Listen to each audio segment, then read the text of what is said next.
Assalamualaikum warahmatullahi wabarakatuh. Kembali lagi dengan saya Eko Nugroho dengan nomor induk mahasiswa 190510141, mahasiswa Fakultas Hukum Universitas Maliku Saleh. Nah, di video kali ini saya akan membahas materi pembelajaran mengenai hak privilege dan hak retensi mata kuliah hukum jaminan. Kita masuk pada bagian pertama mengenai hak privilege.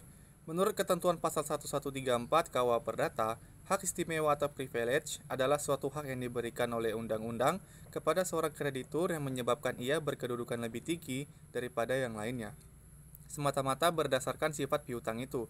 Segala benda debitur, baik bergerak maupun tidak bergerak, baik yang sudah ada maupun yang akan ada, menjadi jaminan utang secara pribadi dalam pasal 1131 KUH Perdata. Benda-benda tersebut menjadi jaminan bersama bagi para kreditur. Hasil penjualan benda-benda itu dibagi-bagi antara mereka menurut pertimbangan piutang masing-masing. Kecuali jika di antara para kreditur itu ada alasan yang sah untuk didahulukan pelunasannya pada pasal 1132 KUH Perdata. Hak yang didahulukan itu timbul dari privilege, pen, and hypothek pada pasal 1133 KUH Perdata.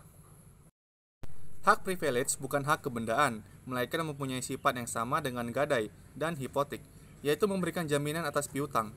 Oleh karena itu, pengaturannya ditempatkan bersama dengan gadai dan hipotek dalam buku kedua KUH Perdata, yang sebenarnya kurang tepat. Hak privilege dikatakan bukan hak kebendaan karena A. Privilege baru timbul apabila suatu benda yang telah disita ternyata tidak cukup untuk melunasi semua hutang. B. Privilege tidak memberikan kekuasaan terhadap suatu benda. C. Kreditur yang mempunyai hak privilege pun tidak dapat menyita benda jika dia tidak memegang suatu asas atau hak eksekutorial, misalnya putusan pengadilan. Kita masuk pada bagian selanjutnya mengenai macam-macam privilege. Dalam KUH Perdata diatur dua macam privilege, yaitu privilege umum dan khusus. Yang pertama, privilege umum adalah hak istimewa yang tertuju pada semua benda milik debitur yang terdiri atas 7 macam hak kebendaan, sebagaimana yang disebutkan dalam pasal 1149 KUH Perdata. Apabila kreditur mempunyai tagihan atas hak-hak kebendaan umum, sebagaimana disebutkan dalam undang-undang, maka pemenuhannya didahulukan dibanding hak-hak kebendaan lainnya. Ketujuh macam privilege umum itu adalah: 1. Biaya perkara yang timbul dari penjualan barang dan biaya penyelamatan barang. Kedua, biaya penguburan. Ketiga, biaya pengobatan terakhir. Keempat, upah para buruh yang harus dibayar. Kelima, piutang karena penyerahan bahan-bahan makanan. Keenam, piutang para pengusaha sekolah berasrama. Dan yang ketujuh, piutang anak-anak di bawah umur yang dapat ditagih. Yang kedua, privilege khusus, yaitu yang ditujukan pada benda-benda tertentu milik debitur, terdiri atas 9 macam hak sebagaimana disebutkan pada pasal 1139 KUH Perdata, yaitu: pertama, biaya perkara yang timbul dari penjualan barang bergerak dan tidak bergerak sebagai pelaksanaan suatu putusan yang dibayarkan dari hasil penjualan barang. Yang kedua, uang sewa barang tetap. Ketiga, harga pembelian barang bergerak yang belum dibayar. Keempat, biaya untuk menyelamatkan barang. Kelima, biaya pengerjaan barang yang masih harus dibayarkan kepada pekerja. 6. Jaminan yang diserahkan tamu rumah penginapan kepada pemilik penginapan. 7. Upaya pengangkutan dan biaya tambahan lain. Ke-8. Biaya yang harus dibayar kepada tukang yang mengerjakan suatu pekerjaan, serta biaya penambahan dan pengurangan sesuatu barang. Dan yang ke-9, penggantian yang harus dibayar oleh pegawai umum untuk sesuatu kesalahan dalam pekerjaan. Privilege khusus ini didahulukan dari privilege umum. Privilege umum menentukan urutan yang lebih dahulu disebutkan didahulukan pelunasannya.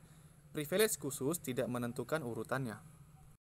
Kita masuk pada bagian selanjutnya mengenai hak retensi.